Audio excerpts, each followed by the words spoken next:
The Olsinski Law Firm is an official sponsor of Top Bin 90, specializing in personal injury, criminal defense, DWI, family law, and workers' compensation. The Olsinski Law Firm provides professional, trusted legal services to clients facing a variety of challenges. With a team of experienced attorneys dedicated to protecting your rights, the Olsinski Law Firm is the legal support you can count on. Hi, I'm Justin Olsinski, the founding partner of the Olsinski Law Firm. Me and my wife started this firm back in 2010 with the sole purpose of providing excellent service to our clients, giving our clients a personal touch because we had worked in bigger firms where we saw that not happening. We handle criminal defense matters, civil personal injury, wrongful death, workers' comp, and family law matters. We have a team of attorneys that care about the outcome of your case, and we will fight to make sure that you get the justice you deserve.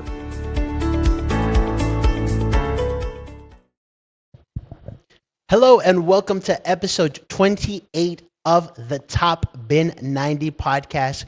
We have just come off of a Charlotte FC loss away in Colorado, right? And I have two, as I like to say, of the best MLS minds in all of the U.S. here with me today. I have my co-host, Mr. Bam Armedia. How are you? Doing well. I'm moving on to the U.S. Open Cup. Nice. Awesome. And we also have a friend of the show, Mr. Vaughn Pullman. It's always hard to get him on the show, but when we do, it's always a good show. Hey, I'm pumped to be back. I'm armed and ready. Let's go. Nice. We got a lot of things to talk about today. Obviously, we're going to go over this Charlotte FC versus Colorado Rapids game, that pretty forgettable game, if I'm being honest. We'll talk a little bit about this Nashville preview, and we'll also talk a little bit about Club World Cup. So I guess let's get going. Charlotte FC, a 2-0 loss against Colorado Rapids, right? I posted a meme yesterday where, it was like smiley face when we're playing at home because we haven't lost at home. We've conceded one goal, and it's been through a penalty.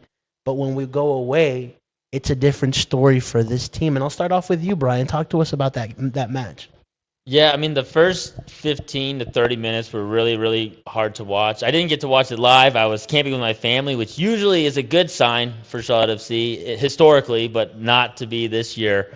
But yeah, the first 15 to 30 minutes, I felt like Charlotte was trying to play out of the back a whole lot, trying to really possess the ball a little bit. They kept turning the ball over in their own third, couldn't really get the ball across halfway. They had a difficult time possessing, got stuck in a lot of situations where Colorado had a couple decent, really solid opportunities early.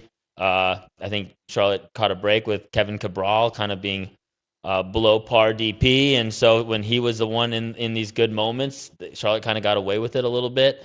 And it just took them a while to get into the game at all. I think the one bright moment in the first 15 minutes was just a aimless 50-50 ball that Ajiman got, and then got Awaziam on a yellow early, and that was really the only sign of life for the first 15 or 20 minutes or so, and it just took them a hot minute to get into the game. That was one of my early qualms with Dean Smith specifically. This is the second time they've been on the road where they had an early yellow card drawn from a defender, and they really didn't attack that guy like the rest of the game. They had Nuhu in Seattle. Vargas drew a yellow from him in the first 5 minutes and really didn't attack his side, I felt like, anywhere near enough in that game. And I feel like it was a similar situation here where Awazian picked up a yellow in the first 9 or 10 minutes, and we didn't really see him get attacked 1v1 often enough after that for the rest of the game. And that was really my first takeaway, was just I feel like Dean Smith was a little slow to react tactically. Charlotte trying to possess a little bit too much and not playing their faster, direct transition game early enough, and then also just not attacking a center back on a yellow on the road. You got to take advantage of that kind of situation. Nice. Vaughn, we talked about, a guy like Pep Biel going into this match, who's been phenomenal. But the true 10 we saw was Mihailovic, 2 goals. He also had a phenomenal shot in that first half. What did you take out of this game? To me, this game was a throwaway game. The team wasn't connecting the way that we've seen them even the week prior. Honestly, to me, this was almost a rinse and repeat match of what the San Jose game was with lack of execution, right? Like, I think even the players coming out of the San Jose game, right, the response was, yeah, we won 4-1, but we weren't really happy with everything we had. The game, I think, got more gappy and more open than either side really wanted it to be. We weren't clinical on the day. There were just missed opportunities, guys that were open, that final ball wasn't played. The term I think there were moments that it was just too selfish.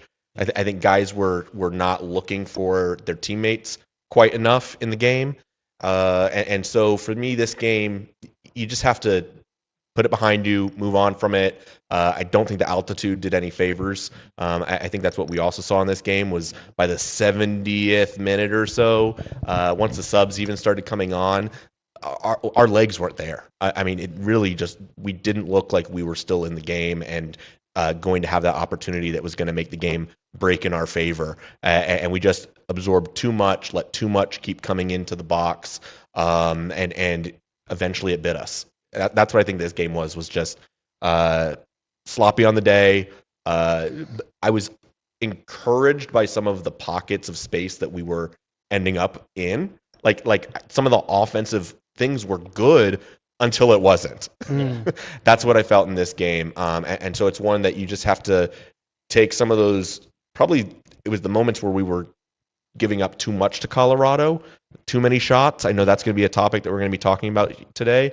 That I think that's what we want to see us curb a little bit more, where, okay, we have the bulk of possession, but when we don't have possession, we're giving up opportunities very rapidly in possession. And I think teams are going to need to do that against us. They don't want us to get set. But in this game, wasn't our day. Move on, and we're going to have to find ways to get better results on the road. Well, you talk about, it's a game to forget, right?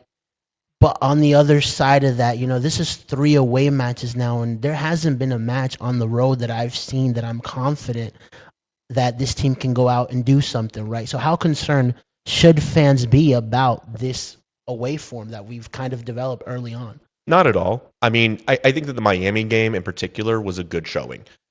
Same thing. We didn't get any shots. We didn't get any shots. That was the big problem. I say this every single year, and I'm going to reiterate it. Teams need to win like 4 or 5 total road games to be a good MLS side. Like, if we're talking supporter shield, yeah, you need to be like winning 10 of those road games, but like you got 17 shots at this. Is it a good? There's never a good time to lose, no. Right? But it's not like the sky is falling. I think that this is a recoverable thing. I'm not seeing big alarm bell things that are happening. Like we are in a different place. The way that we were talking about this team a week ago, ahead of this Colorado match, and how like. We talked about in the past how like this team it's always on this roller coaster, and right now I feel like it's the Tower of Terror. We get really high highs and then we come crashing back down, right? And so I love those Facebook takes too. We just it's wild. It's wild. We just got to settle down. Let's not overreact to what this was. The team's going to be okay. Nice, Brian. Vaughn said we can lose 13 away games is what I heard. No, I'm kidding. Talk to us a little bit about what you're seeing. Yeah, well, I mean, I don't feel like we definitely haven't seen, for me, a complete 90 from this team yet. I mean, across the league in MLS, it's hard to see a complete 90. Everybody's kind of feeling each other out, getting themselves into form, getting new signings into place, all that kind of stuff. And so this is, from that perspective, it's kind of par for the course. I think what's happened previously, whether it's the San Jose result where, like Vaughn said, the team really wasn't super pleased with their performance there. This is just a situation where another moment where they were displeased with their performance and they got caught out for it, right? So this is just kind of what's happening right now. There's a lot of disconnection, and actually, this is partially. I mean, I'd say as me as a content creator and a media in the space, but I don't think I called out just how new this front four is in terms of playing together. It seems like they should have been playing together for a while. Like Ajiman has been with the team for a couple of years. Abada has been with the team for like over a year now. BL, since last summer. But they haven't really played together in these set roles often at all, really till the start of this year. Like Ajimon and Biel had never started where Biel was in the 10. He was out on the right wing last year. Abada was out left, right? Ajimon was rotated in and out, but Swiderski was starting up top a lot down the stretch. So these guys are really, and then you include Zaha. So these guys have played together in these spots, in these roles, maybe 4 or 5 times total. And so I think that also needs to be taken into account. I think, and this is even for me, like sort of seeing like these guys have experience with the club and stuff like that, but they haven't really had experience together more than 4 or 5 games. So I think as a unit, attacking wise, we just need to see more from them as a group and see what happens. That's just going to take, I mean, you can tell like they're not connecting on their runs. They're not connecting on their passes. They're kind of like, they're all looking at each other like, hey, I expected you to go near. I expected you to go far. So there's just, you can see a lot of disjointedness, and I think that takes reps.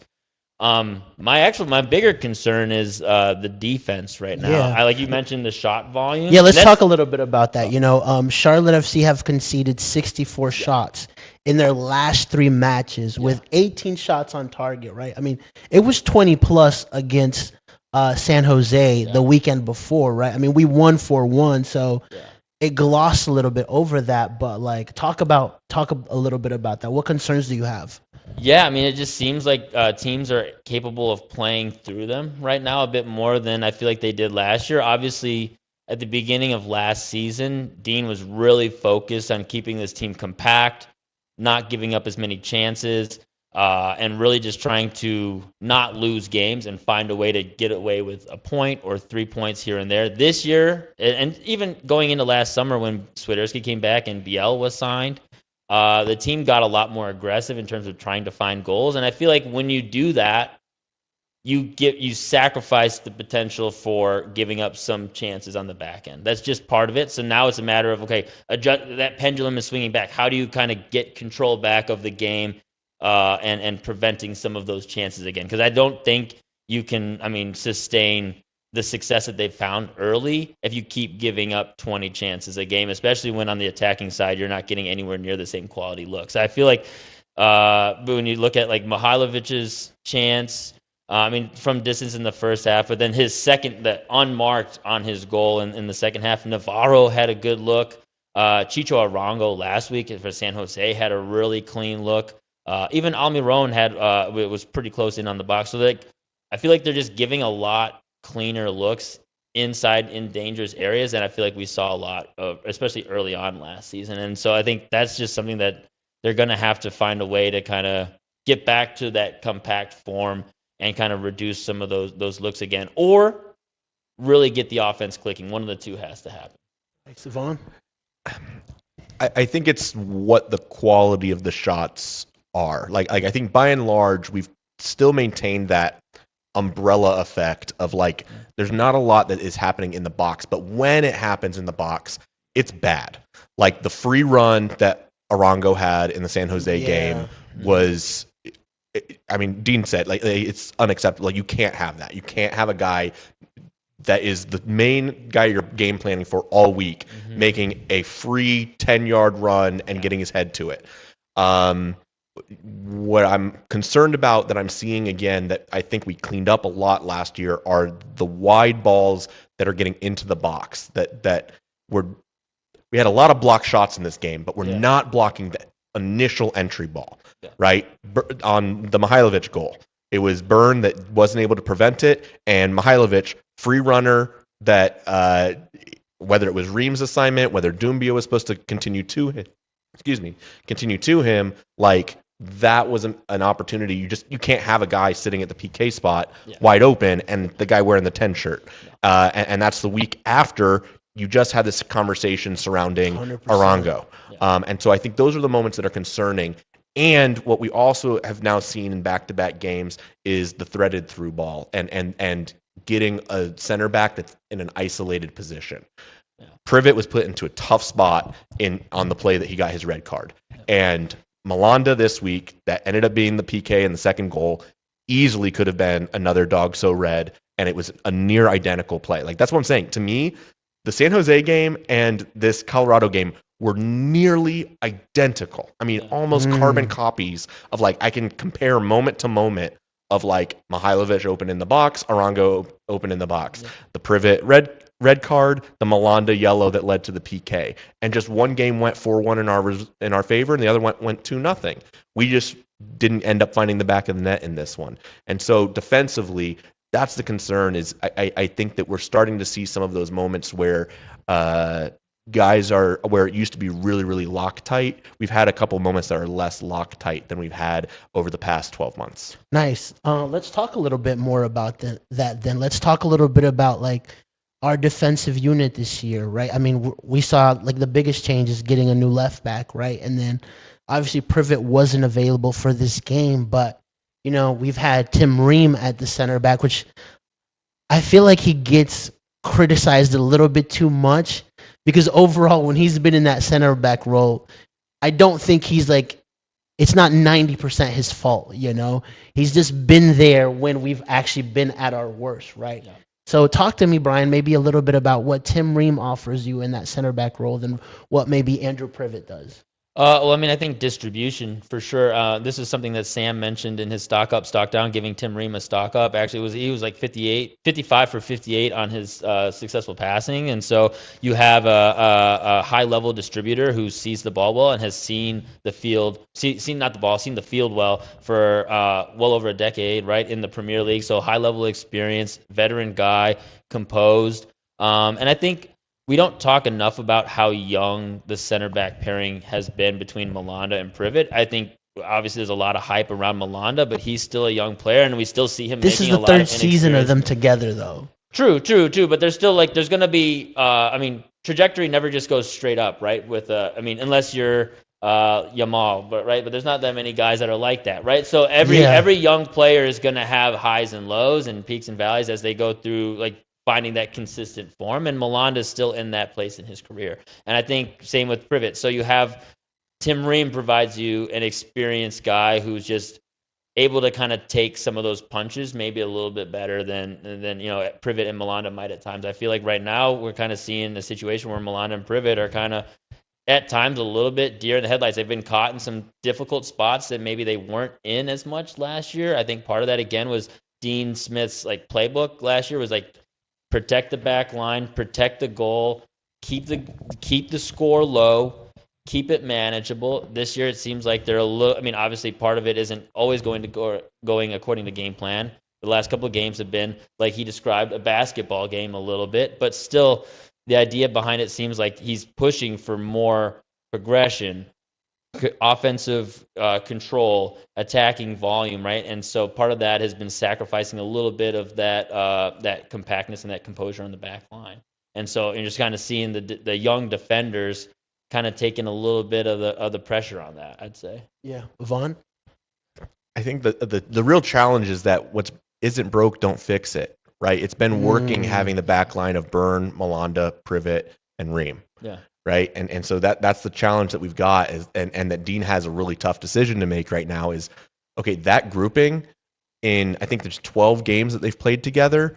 There's only been 2 losses. Those 2 losses were the Miami game and I think it was Orlando leg 1 in the playoffs. Correct. Right. All the other games have been wins or draws. They've been a really tight unit and it's worked, but that's been at the expense of not being very expansive in attack and not having a rangy left back and not having what Dean ultimately wants within his system that I think we've all seen in these 2 games for Doumbia. We're like, oh, okay, there's something that can be unlocked having a guy that can carry the ball forward, somebody that's also clean on the ball in that way, somebody that can be that outlet for Zaha or whoever else is playing on the wing there, that it's going to be more fluid in attack rotations, having that type of mobility at the left back spot. But we all have to be realistic here. Andrew Privet or Tim Ream at the left center back spot, which is the whole debate that is going on, one guy is the captain of the U.S. men's national team, and one guy is still 3 seasons into his career. Correct. And a 3rd round super draft pick. You know what I mean? So I think it's a tough spot for Dean to have to be breaking up what's been working between Malanda and Privet, and that they've established a really good rapport that they aren't conceding. It hasn't been a problem. But then you're trying to get Reem in there for the distribution side and being able to switch play and being able to be a guy that's very clean on the ball and doesn't make mistakes. And in theory, that if you have that more rangy left back, your left center back is going to be able to stay home. You don't need him to get advanced. And then it allows Milan to maybe to be the guy that gets a little more forward. So it's just going to be something new, and we're going to have to see how the experimenting goes. But we know our fan base. We're going to be debating it from win to loss. I do, however, want to talk a little bit more about Doumbia, because in the 2 games that he's played, he looks like a proper left back, right? I mean, like you've touched on it, He adds more in that final third, the overlapping runs, right? And also, this guy's been fasting, he was playing in high altitude, and he still has come in and delivered 2 good performances, right? How close are you to saying this guy should be our starting left back right now? Because I've seen what he can give, offensively, right, to this team from these last 2 matches. Yeah, I mean, I think it really comes down to, for me, just who can help unlock Zaha more. Really, I mean, because that's for me the piece that's really been missing in this whole thing is how do you get Zaha unlocked? And if Doumbia doing overlapping runs helps provide some of that support and that space to get Zaha going, then start Doumbia.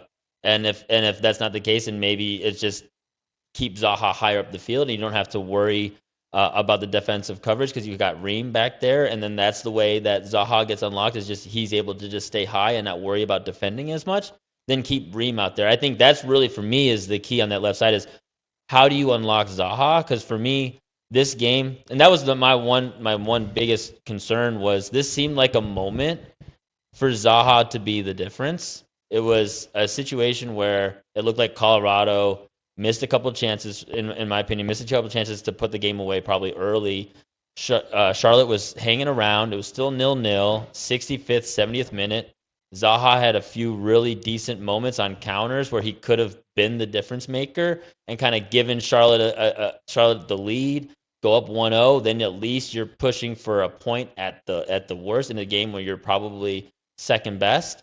And this was a moment for him to be that talisman, that goal grabber that Dean Smith had been praising him about. And so that's where I feel like if we're looking at the left back, who can on that side help unlock him more? Because that's going to be the make or break of this team. If they're going to be top 4 pushing for trophies, is how does Zaha get unlocked? I mean, that's the reason he was signed, is to get this team to the next level. Nice. Vaughn, it felt like the whole offense needed to be unlocked this last game, right? And so, I mean, talk to me about that, because, I mean, people have been very critical of our front 3. Arguably, this is the best front 4, if you had BL, right, that we've had, and it just still feels like they're not clicking, Abada, last season was okay at best, right? Had that memorable game against Atlanta, but then after that, he hasn't really produced to the DP. I mean, we spent $8 million for this guy, right? So he's a DP, a guy that has to make a difference, right? Patrick Ajiman, it feels like, fans are turning on him. And you made a great point. I think we were talking about this last night, where we were talking about, the expectations now for Patrick Ajiman isn't he's just a sub, or he's developing as a player. He's the 9 now, so he's gonna get a bulk of criticism, and we're already seeing that. Zaha as well, and so people are already, saying that they feel like he's not showing he truly cares. So where should fans be in this kind of temperature of patience versus product? I think that the fans need to remember how they felt a week ago. This is a team that still, as of today, is 3 points out of the top in the Supporters' Shield race. They are 3 points out of first place in the conference right now. They're in the mix. Do we need to see the attack get going in terms of somebody kind of taking the bull by the horns? It'd be nice, but no, we've been this team that we were like, hey, we've got 8 guys that have scored. It's been a team by committee. and we were literally BL just won Player of the Week. I was going to come in here. I mean, guys, BL's numbers. I'm just going to do a little exercise for a couple of these guys. BL's numbers: 2 goals, 4 assists. He's still leading the league in assists with the 4, tied with like 5 or 6 guys. But his 6 goal contributions through 6 games, if you'd go back and take a look at the MVP seasons for Carlos Gil, Hani Mukhtar, and Lucho Acosta, you know how many goal contributions they had through 6 games in their MVP seasons? 6 total combined. 1 goal, 5 assists. Okay? Like, it's going to be okay. Things can turn around quick in this league. BL is, to me, what is going to unlock this offense. That's why I'm starting with him. Is it's his distribution. It's him being that guy. In the preseason, we were talking about the front 3. Everybody, us, we were included, talking about, oh my God, Zaha, he's going to be amazing. Ajiman, look at the steps he's taking this offseason.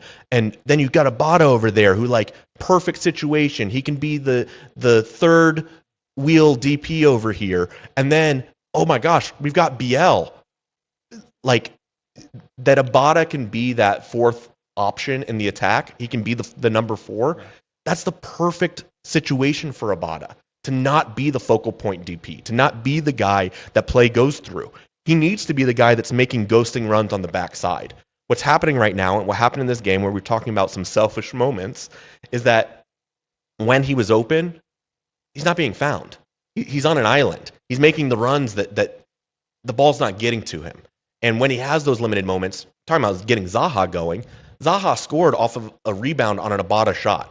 On an Abada breakaway, and something that ultimately was a dangerous moment. But Abada's goal, when Abada scored, if he hadn't scored that, we would have all been having a debate about him not making the pass to lay the ball off to Zaha 100%, in transition, right? And so these guys are going to need to find, like, when it's their moment and when it's the other guy's moment. Yeah. That's what I'm missing right now is them recognizing those moments of when do I hand the baton and when do I let the other guy wear the glory.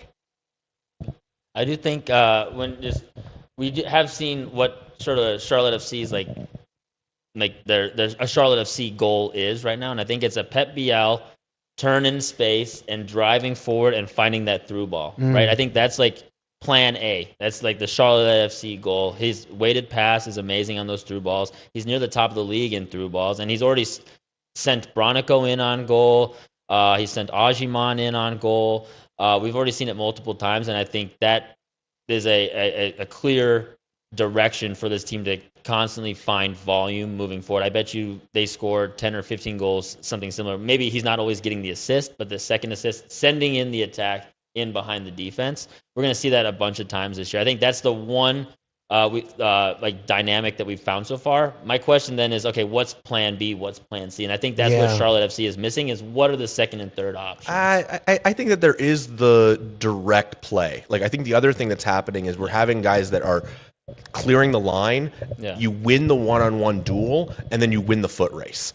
Right? Like there's multiple goals that we've had, and I think this is also something that we saw often with Ajiman last year, was like, the play is get the ball down there, get it down there quickly, and let him use his physicality to win the athletic duel and make something happen. And we haven't seen that yet from Ajiman. Now, we can have that debate, and you guys know where my head's at about him being a second half player as opposed to a first half player, and that's a big step in his development. Yeah. That it just doesn't happen for him using his physicality and winning those duels in the first half of games. Just doesn't. Like, there's too much game film that he hasn't taken that step. He's been lucky to do that in 2 games for the U.S. men's national team, but that's not what we've seen in his time at club level. Nice. And so, from what I gather from both of you guys, is patience, right, for this front 3, right?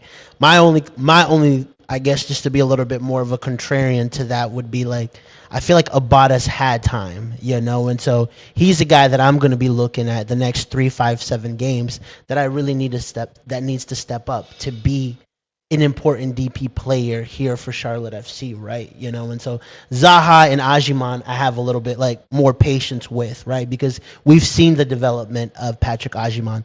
Zaha, it's still too early, right? Like, there's certain things about his game that I'm not liking as much right now. It feels like he's playing a little bit more of street ball, but to me, like give these guys some time, and you've touched on this. Well, and through 6 games last year, that's the thing. Ajimong, you know how many goals Ajimong had through 6 games last year? I think one. Yeah. One. How many goals did Abada have through 6 games last year? I can't remember. One. How many did Vargas have? One. Like, the guys, they're on their trajectory of what they had last year. They haven't taken that step of like, hey, you're going to go from being an 8-goal scorer to being a 12, 13, 14 goal scorer. But like that, I expect Abada to be a double-digit scorer. Like to me, him getting to 10 goals should be his mark. Yeah. And we've talked about this too. Yeah. Between Abada, Ajimong, and Zaha, they need to get to 30 goals combined. That mix, that front three, has to find a way to 30 goals. I don't care if it's Ajimong getting 15 of those, Zaha pulls in 7, and then the balance of 8 is going to Abada.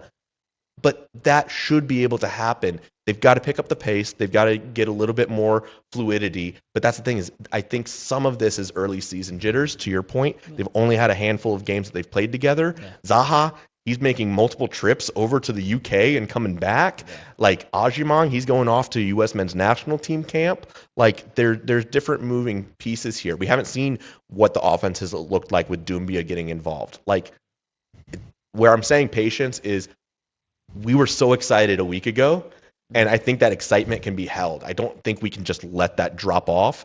And I felt like in the fan base, that result in Colorado let that drop off. And to me, it was, no, these guys got tired by the 75th minute. They had a weak moment that made them fall behind 1-0, and the game was gone by that point.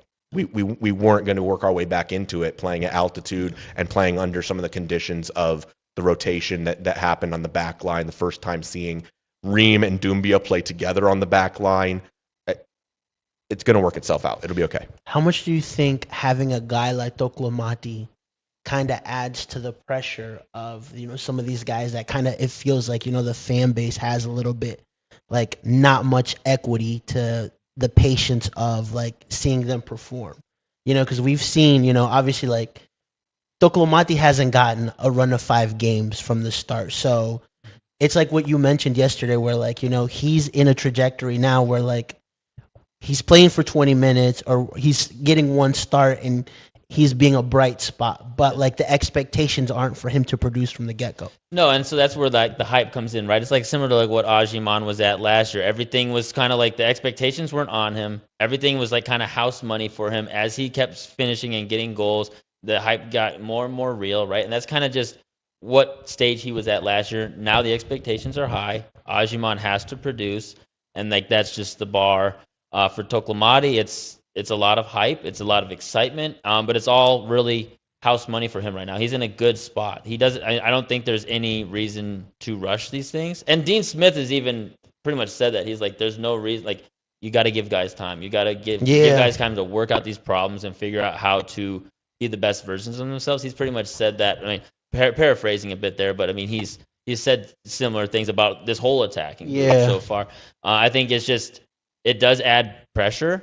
I mean, these guys do have to produce, like you said, 30 goals. I think is a safe floor. Probably might even need to be, a little bit more than that. Some of the top DPs to be a true top 4 team and trophy contending team need to have at least one guy who's in that 25 goal contribution range. Pep Biel looks like, honestly, maybe that guy anyways, even though we might not even be talking about the front 3 in that respect. But I think just having a guy like Toklomati who's flexible, right? So if it's Abada who continues to not produce or Ajimon, you have a guy who looks like you can count on to fit in at either of those spots. Really, even Zaha, if he continues to struggle, right? At the end of the day, you got to find guys who can get the final product, and that's what's got to happen. And if it requires making the hard call and giving a guy a game or 2 off to be like, hey, look, this is not the bar. We're going to find a way to have somebody meet the bar. And Dean has shown a willingness to make that change happen. He took Karol Swiderski out of the starting lineup during the playoffs last year, right? So, like, that's really good. I think that's what Toklomati shows is, like, Dean Smith has extra tools in his toolkit to make the hard calls when the hard calls have to be made. 100%. It's exactly how I was gonna come to you, like having those extra tools, right? I love that about, like, I'm a big like, just from what I've seen from Toclomati, I'm very high on what he can do for this team, but I'm also like you, like I have a little bit more patience, right? Where like you've mentioned, like it just feels like people are very reactionary to what's going on. Well, and once again, it's also the new toy, right? Yeah. You're like, oh man, I didn't know this guy had Yeah. that in his bag. Yeah. Oh wow, look at Yeah. he's the change of pace, right? It's the same conversation we're having about Ajimong with the U.S. men's national team. Yep. It's Toclomati, he comes out here, he's a totally different type of forward than Ajimong is, but we haven't even seen what Toclomati is capable of, and we saw this at Crown Legacy. Yeah. He's a real aerial threat. Like, he can score goals with his head on set pieces.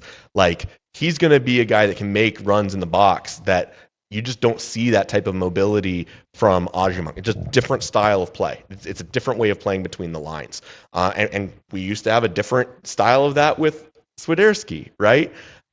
Dean's going to find what's working. He's going to see the guys that are in form and out of form. And guys are going to go in form, out of form.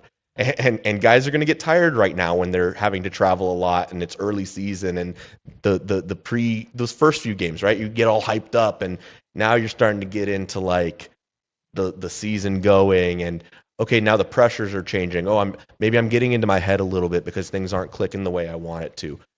Guys are going to go through those moments. It's going to be okay. The good thing is we have that depth. We have guys that are going to be able to come in and be that change of pace, whether it's on the front line, out wide.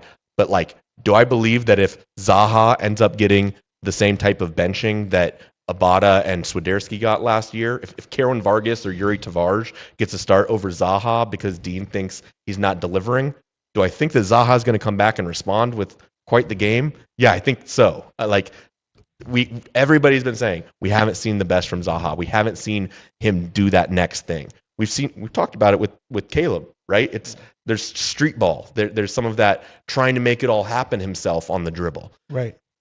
It's going to break through at some point. It's going to happen. Yeah, I think because it reminds me, some of these games remind me of when Tim Ream, Swiderski, and Pep Biel were first coming in the summer, where like it just was bad, but then they started clicking and the team really got going.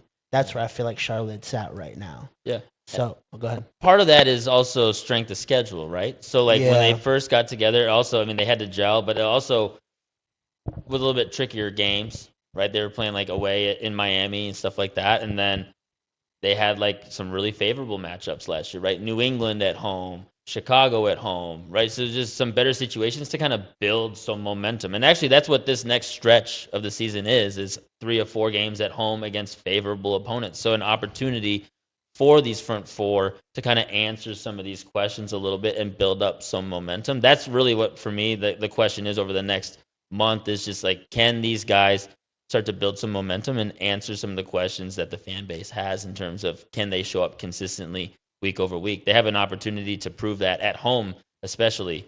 So I think that's one of the big things. One other point on Zaha that like this is, and he has been street ball a lot, right? We talked about the dribbling. There was one moment where he was 1v1 with Cole Bassett. It was on that first counter and like the 30. He ended up laying it off to Ajimon and he blasted it over the net, which was a horrible shot by him. But for me in that situation, I hope seeing Zaha moving forward in those moments when he's 1v1 versus a dual 8 who's having to fill in as a center back because of a countering moment. Those are the moments I want him to be that dribbly boy, right? Those are the moments when I want him to be selfish and want him to be that street baller. He's got to take those. I mean, he's in the box 1v1 with the midfielder. That's a huge mismatch. And seeing him have that killer instinct and turn it up a notch, I think that's for me over the next 3 or 4 games when he has those mismatches in those situations. He's got to have that killer instinct and turn it on. We got to start seeing that a little bit from him. Nice, awesome. Let's talk about this next game as well. You know, they're playing against Nashville, right? Who's having a decent season so far. I think they just came off of a loss too, right? I knew they were going to be better when I saw that they added Andy Nahar and Brian Acosta, 2 Honduran players, right? So, talk to me about this matchup, Vaughn. What can we expect, right? I mean, obviously, like it's been a 180 at home where, you know, we haven't lost, right? We've conceded 1 goal and it's been off of a penalty. Yeah, I mean, to me, this game is going to come down to the physicality side with Ajimong and Walker Zimmerman. Like, to me, I think this is going to be an opportunity for him to make a statement at home and to try and answer, to your point, answer the questions. So what can we expect? It's a new look Nashville. They're breaking out from some of their defensive structure that they've been known for. BJ Callahan's really changed the look that they bring to the table, and I think it's going to be a good test, a good litmus test for both sides, really, where we get to see can we separate ourselves from the pack. This to me has the weight of a playoff game, because if you were looking at this game, if it was happening in September, we would be talking about a playoff seeding game, and that's what I think this has turned into. Where we could look back on this game and say, man, was this what separated us from having home field advantage or not? So I do think it's a very important game for us to come out with all 3 points, because we have to set that tone. Nice. We're on the same points as Nashville, Brian. And so, like Vaughn mentioned, this is an important game for us, but also a winnable game. Yeah, for sure. I mean, any game at home this year, Charlotte FC has to expect 3. I think that's got to be the standard, especially with the road form being where it's at.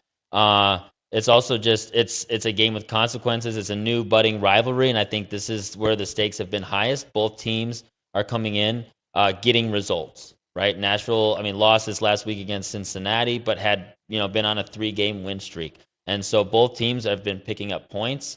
And so it just kind of adds an extra element to the rivalry. I feel like in the early days, Nashville was still making the playoffs under Gary Smith, but we're kind of muddling around. Charlotte FC was just trying to figure out who they were. This is the first time it seems like these two teams are playing each other where they've kind of established themselves in terms of their identity. They're both moving in a positive direction in terms of both just getting points that they expect to get, and they just are moving up the table. So I think there's an element, multiple layers of consequences to this game, which I think is what Charlotte FC and Charlotte FC fans need. I feel like a lot of the rivalries up until this point, the games have been kind of like social media hype, but this has like actual consequences. It feels like losing this game would hurt in a different way than a lot of the other rivalry games. Even like, I mean, opening day against Atlanta this year, it felt like there was something to it because of like the new signings for Atlanta and stuff like that. But at the same time, it just didn't have all that many consequences to it. It's too early in the year. This, even though it's still early,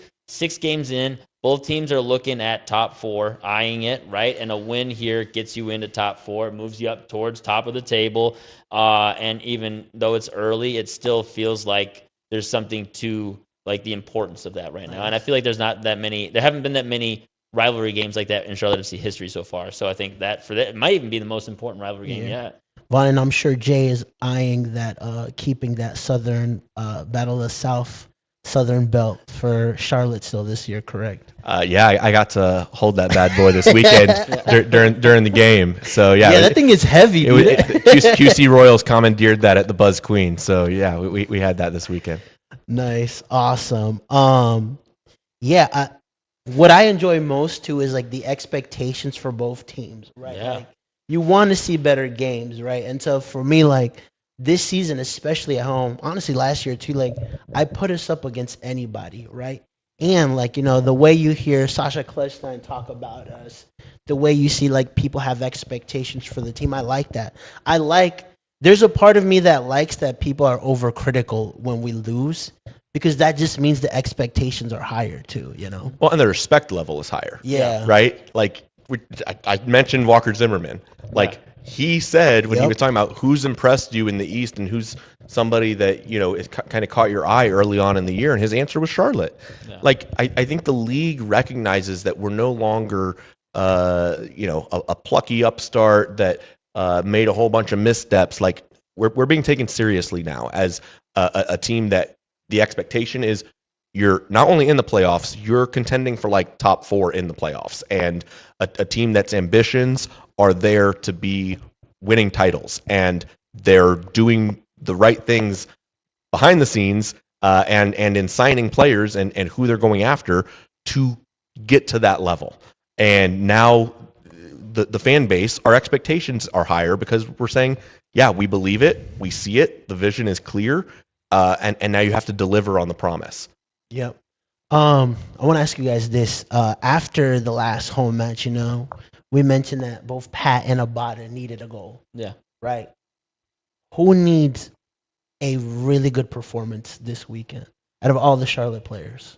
I mean, Wilfred Zaha for me. I mean, he was one of my. I mean, in my 1v1 battles this last week, I felt like he needed a goal in Colorado. I feel like or a very strong performance, and I don't feel like he quite delivered on that. And I feel like at home, it's another opportunity for him to really deliver on that in a rivalry game, right? Similar to like Atlanta at home, he delivered. He got the goal, right? Created the opening for that first goal that Pepiel scored as well. So I think this is an opportunity for him to really kind of cleanse himself of some of the recent just like fan base hate that's come his way, right? Yeah. And he has an opportunity to do that in front of the home crowd in a game with high stakes, right? Performances in these moments is what makes a talisman player, and what is rising to the occasion, right? And so I feel like for me, it's pretty easily it's got to be a Wilfred Zaha moment, a Wilfred Zaha game where he kind of takes over. I feel like this is for me, it seems pretty clear. Nice. Vaughn? Yeah, Zaha and Ajimong. I think Ajimong has to start picking up momentum. Yeah. I think he needs to have that. I think some of it is also putting that fear into the opponent, right? Of man, every single game, there's going to be that moment that Ajimong is scaring you, right? And that's what we felt down the stretch last year. Was like every single game, everybody, the fans, the fan base, the opposing team's fan base, and the opposing defenders were like, oh, here comes the avalanche. Yeah. And I think for us, we had that avalanche in the San Jose game where it was the transition moments and us bringing guys in waves. But to your point, we need it to be Zaha and Ajimong. We need those two guys in particular to be every single game having those moments that are the, oh no, how do we handle them? This is too much to overcome. And Zaha said that, I think, in the home opener, right? It was once we picked up the tempo, they didn't know how to deal with us. Yeah. Right? We need to see more and more of those moments. And this is the only thing we didn't see really in the Colorado game. And it was because of the lack of execution. It was, how do they handle us? Yeah. And the only reason they didn't have to handle us against Colorado because we gave possession away. We killed off our own opportunities. A lot of comments are just to add to what you're saying. A lot of people are like very high on Tokolomati starting over Patrick, which is, I mean, like, I don't know. It's pretty interesting to me, like he's got that new shiny gloss. So, I mean, I'm still very like bullish on Patrick Ajimong. I like both, so. I like Ajimong as a late game weapon. I just like what he does when he's going up against the guy that is sitting on a yellow, when the guy's tired, when the game gets to that point where no, we can launch the ball and play it into him, and like that is the tactic. When it's like, yeah, get into a basketball match with Ajimong, there's not a lot of central defenders that can handle him, and especially not when they're tired. Against Colorado, can you imagine if it was against Colorado and those guys have been playing at altitude for 70 minutes and then Pat has to come on for a 20-minute burst? It's a totally different type of game that you have to play against than him trying to pace himself for 70 minutes. Ryan, anything you want to add to that? I mean, Ajimong draws a lot of the yellows that then teams are playing against late in the game, right? I mean, he draws a lot of those early fouls. I think it goes missed a lot of what he brings early, and I think Dean even mentioned it during the FC Cincinnati game. He literally wore Miles Robinson's hamstring out in 30 minutes. Then he went on to Flores, drew a yellow against Flores, then drew the second yellow against Flores, ran through their entire back line. Yeah, but that's when he's having a good game. That's when Ajimong is on. That was his floor. He wasn't on that game. That was his floor. That wasn't him on. I don't think anybody considered him on. He was the player of the game, and everybody said he wasn't the player of the game. So for me, that's Ajimong's floor. Yeah, that's why I've been so high on Ajimong, is because that's his floor, is that he can wear through two center backs, score a goal, and have a bad game. Yeah. So that's why I've been so bullish on Ajimong for multiple years. Yeah. Is that kind of game right there? Does that mean Tokolomati shouldn't get his chance if Ajimong doesn't produce? No, absolutely not. Absolutely not. You have to give the guy who produces the chances, right? So that's what it comes down to. I mean, I think it's a good point that Ajiman has to find goals because that was one of the points Dean Smith mentioned. You talked to him in the post-match pressure after the San Jose game. Hey, it's really nice. Like, we've got midfielders scoring goals, all this. He's like, yeah, it's really nice, but I'd rather have my center forward score. Like, he literally said that in the post-match pressure. He wants his attackers to be getting the goals, finding the volume because it creates that threat, like you said. How do you defend against that if your attackers are threatening and producing at volume? It's a intimidating atmosphere. 100%. And it opens up the rest of the field. Absolutely. It makes the job easier for the rest of the field. Yeah. It's going to be a fun 5 to 10 next games where we're seeing, like I part of me loves like this debate where people are like, I don't know why it feels like they're either Team Toklamati now or Team Patrick Ajiman. But I like that. I like having options. I love it. It was similar to last year what Swiderski provided versus what Pat. It's just two different types of players. Yeah. And I like having, two different guys that can produce different things at different times. Well, it puts the pressure on both of the guys too. 100%. Right? Like you said, Toklamati's playing with house money. Like, go out there and like you're the plucky 20-year-old trying to get minutes, and you're pushing the starter for the U.S. men's national team, and for Patrick, it's don't let all of the fame and attention that you're starting to get lead to poor results. You have to capitalize on that and grow upon it, and keep having that chip on your shoulder. And I think we're going to see those guys continue to push each other throughout the year, and I think that's a good thing. Nice. Awesome. A couple final topics that I want to talk a little bit about. The first one is the Club World Cup coming to Charlotte. We've really been blessed the last 3 years with just the high quality matches outside of covering Charlotte that have come to this area, right? We're going to have Real Madrid versus Pachuca. Real Madrid again this year in Charlotte. We're also going to have Bayern, Benfica in 2 round of 16 matches. The prize money for these games is insane too, like $1 billion. I think minimum like MLS teams get like $9 million just to participate. So I just wanted your guys' thoughts on the FIFA Club World Cup coming here, just because I honestly feel like if Charlotte FC would have started in like 2016, we would have had World Cup games here next year too. Just because people are noticing how much of a soccer city this is. I was at this meeting where they talked about when Colombia played Uruguay, every hotel was sold out within uptown. It was insane. Like, just that match, the atmosphere, even leaving it was insane. So, I think it's a good enzyme to have games like this here just to show like what a city like Charlotte can do and how they can turn up.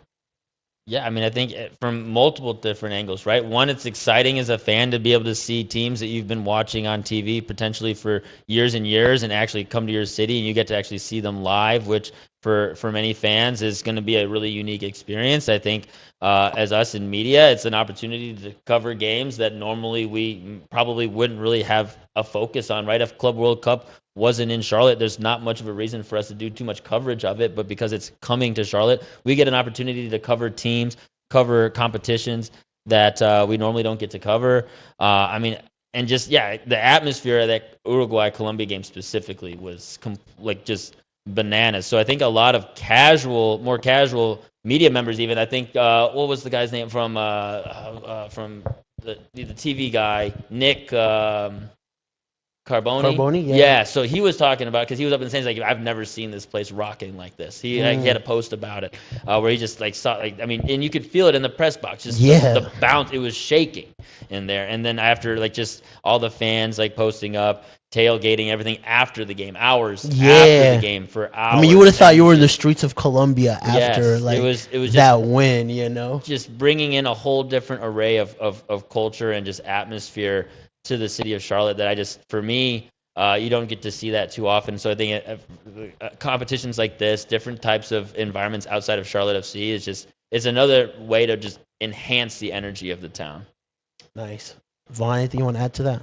It's just something it still blows my mind.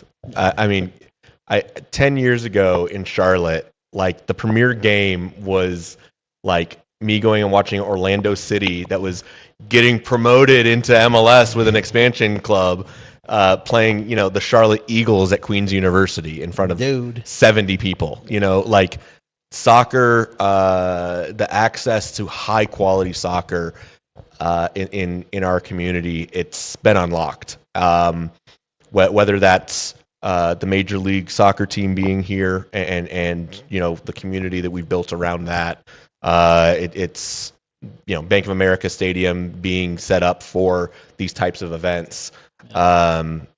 It's still unbelievable that we're getting even going from the friendlies that used to be there, right? Yeah. That it was we're getting preseason exhibition friendlies for Liverpool or Fiorentina, and like very, very cool. But like, no, we're getting serious competitions that are meaningful. And the Club World Cup being in our backyard it's crazy. It's literally crazy. I love it, man. As somebody that just loves the sport in general, too, last year, when I went to Man U versus Liverpool, I got to cover that.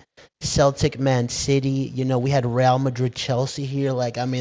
Just all within. It's not even just Charlotte. It's Durham. It's Mexico's coming, and the cool thing about this competition too is it matters now. It's not like they're just throwing fringe players out, I guess FIFA's trying to entice them with money, right? And obviously the prestige of winning the Club World Cup, because it's a different format now. And so I love that. I love that those moments that you said where you couldn't even fathom that when you were going to that match, of Eagles in Orlando, so. Yeah, Charlotte Independence versus Florida Soccer Soldiers in the U.S. Open Cup. We've come a long, long, long way in our community, for real. Nice. Someone asked me, NT German says, what do you think? Do you think there's a chance that Charlotte could host World Cup qualifying matches because of the Club World Cup? In the future, USA's already qualified, but maybe for 2030, that would be really cool, to see them come to Charlotte for a World Cup qualifying match. So that'd be great. Okay, and then one last thing I wanted to talk about is something very exciting that we're actually doing next week for our podcast. As you guys know, at Top Bin 90, I like to be a little bit out there with some of the stuff that we do. Some of the stuff, we get in trouble for. Some of the stuff people really love, right? But to me, sometimes I look at the rules and I'm like, is this the best course of action? Which sometimes is good and sometimes is bad. But I love doing fun stuff with our brand. And so we're actually going to be doing something very fun next week after the Nashville game. And I want you guys to see what I'm talking about right now. What's up, guys? This is Jorge Gonzalez with Top Bin 90. Join us April 7th at 6 p.m. to recap Charlotte FC versus Nashville. And we have a very, very special podcast because we are actually at Game Show Battle Rooms here in Ballantyne. We're going to be talking all things Charlotte FC, and we're going to have our guests go through some fun games. So make sure you catch our live because it's going to be like nothing else, and we'll see you live. So we will be at Game Show Battle Rooms next week. And so that's going to be a very, very fun podcast, right? So we'll be in Ballantyne. We'll be covering, obviously talking about Charlotte versus Nashville. But the people that we'll have on next week, we're going to put them through some Charlotte FC trivia. And so through this week, I'll be asking you guys to send us in some interesting, stats that we can ask, the people that will be part of this, to see how they can, to see who has the most knowledge on Charlotte FC. So it's going to be really fun. It's going to be a totally different type of podcast, right? But it may be amazing. It may be crazy. We don't know yet, but we're going to do it. It's going to take Patrick Ajman and Tokulmadi debate to a whole new level. That's what it'll do. Someone says, is it like the Squid Game? Nice. But I think Brian has already committed to dressing up like Howie Mandel. So Let's go. Nice, awesome. So yeah, next week we'll be live at 6 p.m. right, and so we'll be there. So that's going to be a very, very fun podcast that we've got lined up. So shout out to our producer Cisco who is making it happen, right? Because if it wasn't for him, like it'd just be me on like talking to iPhone. So with that said, Vaughn, where can everybody find you? Socials at VI Pullman. Yep, that's the place to find me. Nice, I love it. And Mr. Brian? Yeah, you can find me on Twitter at Mauer Media. You can find all my written content at topbid90.com. And check out Dropping Points, our MLS Fantasy podcast. We do it every week, me and Blake Eshelman. Check it out. Nice. Awesome. With that said, Jorge Gonzalez, Top Bin 90. Thank you guys for following and for being on today. It was a great show as always.